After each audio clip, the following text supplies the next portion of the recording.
Hi, this is Scott Mentz, President of Boogie Lights, and today we're going to be filming the installation of our ultimate engine kit.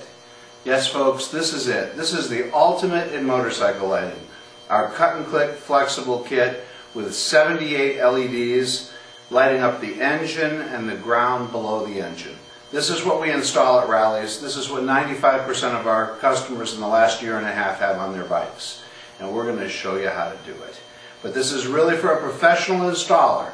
This is something that if you take this on yourself and you've never installed lights before, understand that if you damage the lights while installing them, they're not covered by our warranty. And the reason I say that is that these lights, of all of our products, are the easiest to damage because everything's right out in the open and exposed. It's not covered by a case or some sort of silicone covering. That's why we say this is the product for the pros. However, many of our customers have installed them successfully and are very happy with them.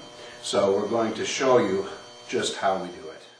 The basis of our ultimate engine kit are two 39 LED strips, flexible strips we call our cut and click strips.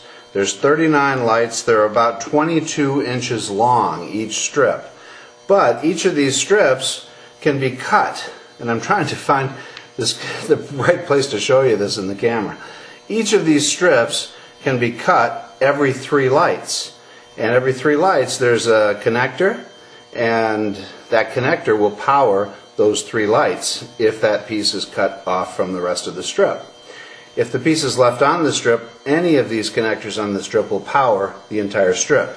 So the first thing we're going to do here is just make sure that the 2 strips that you receive from us are working. And what we do, and we've tested these before they leave the distribution center, but we want you to see, and you can just do this by taking the power lead and connecting it to a 12-volt battery, as we've done here. We have a little alarm system type battery, and we've just taken the power lead and we've connected it to the battery to provide power.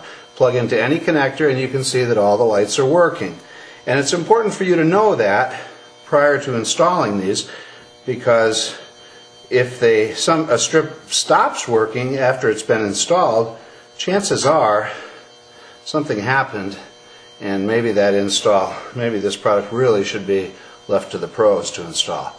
But we just want you to see for yourself before installing these that everything's working as it should. And every time I cut a piece off of here to a certain length, I'm going to test that piece before installing it.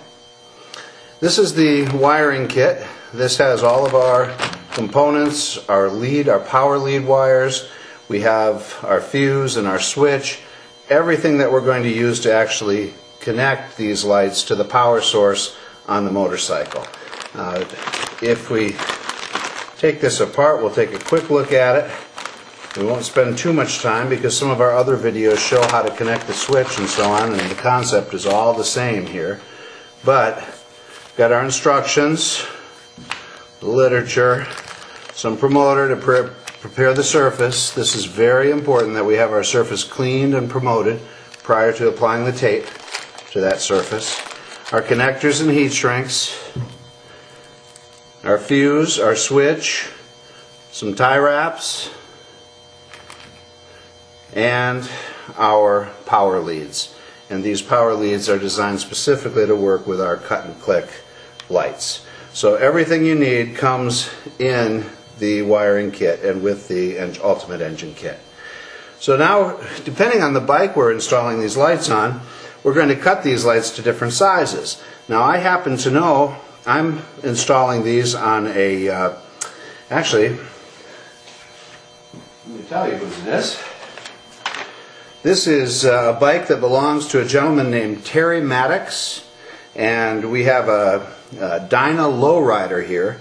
It looks like it's an 02 Dyna Lowrider. So we're going to be installing this ultimate kit on the Dyna Lowrider. I'm going to install this the same way I would install a kit on the Heritage Softail or the Fat Boy or the Road King or the Ultra Classic. I'm going to use the same number of lights on all of these bikes. So what that means is I'm going to use an 18 light strip on the right side of the tank. So I'm going to count 1, 2, 3, 4, 5, 6 segments. That's 18 lights. And at that, just after that 18th light, you'll see there's a cut line. And that little cut line, let's see if I can zoom in on that. My cameraman, myself, is experimenting here, so bear with me.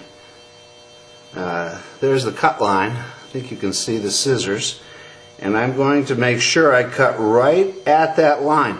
I don't want to go in too close, or I'll cut that connector off, the next connector. And I'm just using a simple pair of household scissors. A good pair. Something sharp, but nothing special. And here's my 18 light strip. Let me zoom out. And there's my 18 light strip. Let's make sure it works. I'm going to bring my test battery over, plug it in, and there's my 18 lights fully illuminated. That one's ready to go. After that 18 light strip, I'm left with a 21 light strip, and I'm going to use that on the left side of the tank. Then I've got a 39 light strip left. What I will need is 6 lights for underneath back behind the horn, and so I'm going to cut off 6 lights for that, and then I'll need 6 lights back behind the breather, and I'll cut on that line there, and there's another 6 light strip, and then I'll need 9 lights on the back of the battery box. Normally it would go on another bike, it would go either on the bottom of the oil tank or on the bottom of the frame below the seat on the touring frame above the starter. These lights are designed to shine forward towards the rear of the engine and to light the transmission case as well as that whole rear of the engine compartment. So now we have our entire kit cut to size, and that's as simple as that. I've got a 21 light strip for the left side of the tank, 18 for the right, 9 for the back of the battery box on this Dyna Lowrider, which doesn't have the Softail oil tank, 6 back behind the breather, and 6 behind the horn cover. This 18 light strip that I have left will be placed on the frame below the engine and will be used to light up the ground underneath for an effect we call ground effects.